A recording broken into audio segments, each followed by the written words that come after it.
Vitro fertilisation की प्रक्रिया है क्या? अगर फर्टिलाइजेशन की प्रक्रिया अच्छे से हो जाती है तो इनसे भ्रूण या एम्ब्रियो की उत्पत्ति होती है। परंतु आईवीएफ की प्रक्रिया को समझने के लिए हमें इसको लगभग मोटा-मोटा 3 भागों में बांटना पड़ता है। Subscribe to our YouTube channel and press the bell icon so that you don't miss any important updates related to infertility. नमस्कार, मैं हूं doctor Aarti Tareya, consultant gynaecologist and centre head at Indira IVF Kota.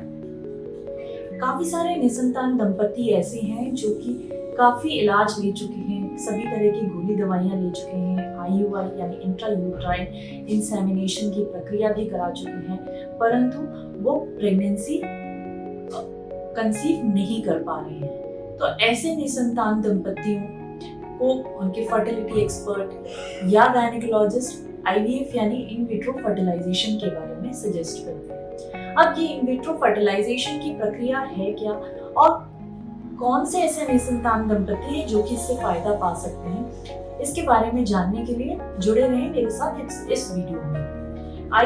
IVF की प्रक्रिया को समझने के लिए सबसे पहले हमें ये पता होना चाहिए कि नेचुरल प्रेगनेंसी होती कैसे। अगर हम महिला के शरीर में देखें तो उनके शरीर में एक बच्चेदानी, 2 फैलोपियन ट्यूब जो बच्चेदानी से जुड़ी होती हैं और 2 अंडाशय होते हैं। प्रत्येक माहवारी के साथ माहवारी के दूसरे दिन से अंडाशयों में जो छोटे छोटे फॉलिकल्स होते हैं उनमें से किसी एक में हार्मोन के प्रभाव से ग्रोथ होनी चालू होती है। लगभग 12-13 दिन में उनमें से वो जो एक फॉलिकल है उसका साइज लगभग 18 से 20 mm तक बढ़ जाता है। अब ये फॉलिकल जब 18 से 20 mm तक का साइज तक पहुंच जाते हैं तब हम ये उम्मीद करते हैं कि इसमें बीज या अंडा बनने की उम्मीद है। अब ओव्यूलेशन की प्रक्रिया यानी जब ये फॉलिकल फूटता है तो इसमें से अंडा बाहर निकलता है और जो गर्भ नली हैं, फैलोपियन ट्यूब्स हैं, वो इन अंडों को अपने अंदर खींच लेती हैं। अब अगर इसी समय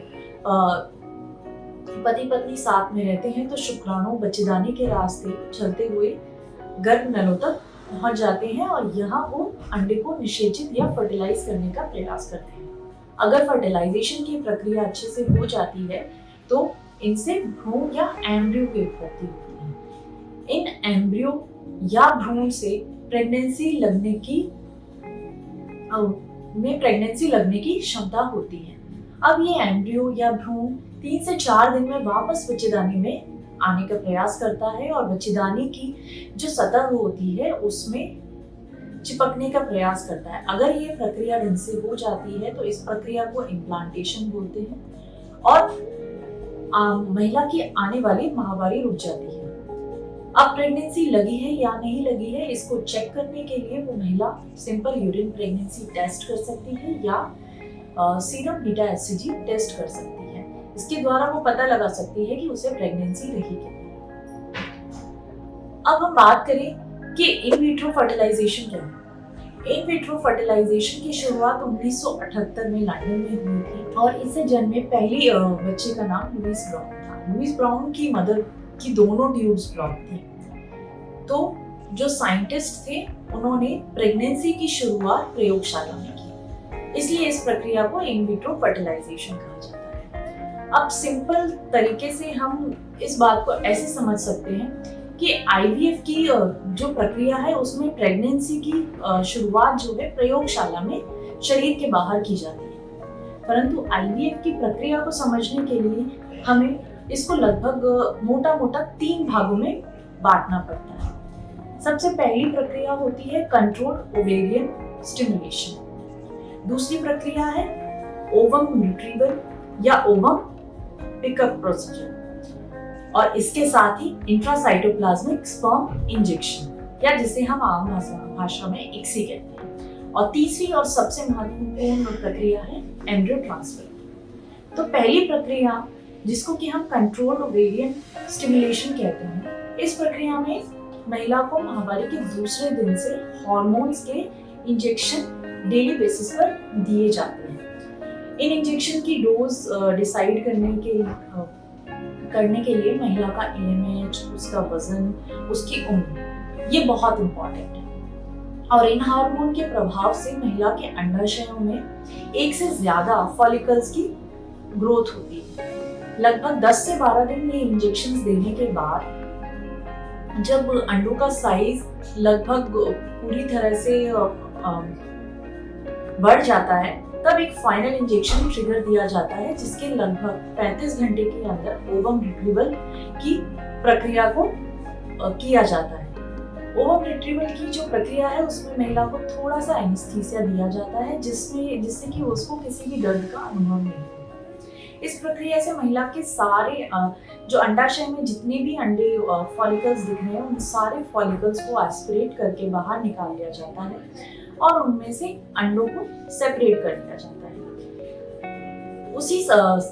इसी समय पर पुरुष अपने वीर्य का सैंपल देता है और उस वीर्य के सैंपल को प्रोसेस करके उसमें से जो अच्छे शुक्राणु हैं, जिनकी मॉर्फोलॉजी अच्छी है, बनावट अच्छी है, गतिशीलता अच्छी है, उनको चयनित करके इक्सी प्रोसेस के द्वारा यानी इंट्रासाइटोप्लाज्मिक स्पर्म इंजेक्शन प्रोसेस के द्वारा एक एक अंडे के अंदर इंजेक्ट कर दिया जाता है और इनसे जो भ्रूण बनते हैं इनको इंक्यूबेटर में लगभग 3 से 5 दिन के लिए रख दिया जाता है। तीसरे दिन का जो भ्रूण होता है उसको क्लीवेज स्टेज भ्रूण एम्ब्रियो कहते हैं और अगर इन भ्रूण को हम 2 दिन और इंक्यूबेटर में रखते हैं तो ये ब्लास्टोसिस्ट स्टेज तक पहुंच जाते हैं और 5वें दिन के भ्रूण को हम ब्लास्टोसिस्ट कहते हैं।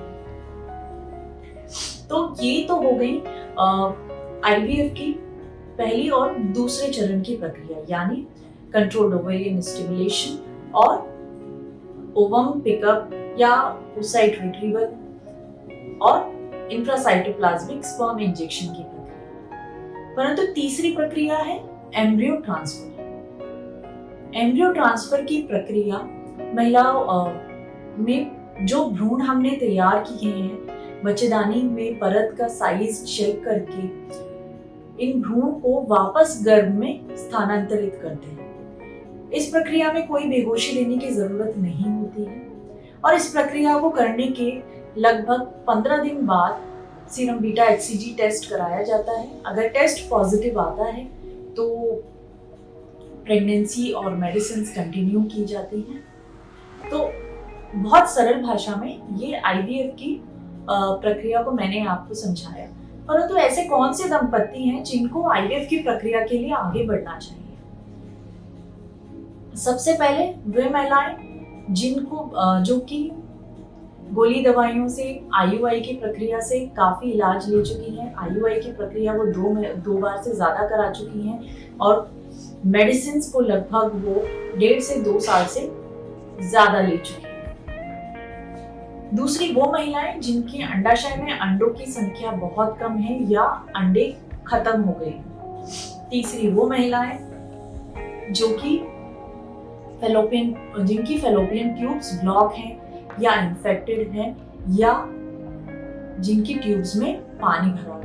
चौथा वो महिलाएं जिनकी माहवारी रुक गई है या 5वीं वो महिलाएं भी हो सकती हैं जो कि अभी अपनी प्रेगनेंसी प्लान नहीं कर सकती हैं, करना चाहती हैं, तो वो चाहे तो अपने अंडे इस प्रक्रिया के द्वारा क्रायोफ्रीज भी करा सकती हैं।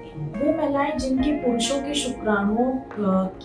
के वीर्य में शुक्राणुओं की संख्या निल है या शुक्राणुओं की संख्या 5 मिलियन से कम है और गतिशीलता लगभग 30% से कम है।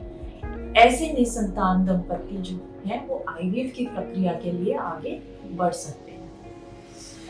आशा करती हूँ मैं अपने इस वीडियो के माध्यम से आईवीएफ के बारे में आपको जानकारी देने में समर्थ रही। धन्यवाद। For more information, visit our website www.indraivf.com or call 1-800-309-4410. Keep following us and leave your fertility-related questions in the comments below and get answers from Indira IVF doctors.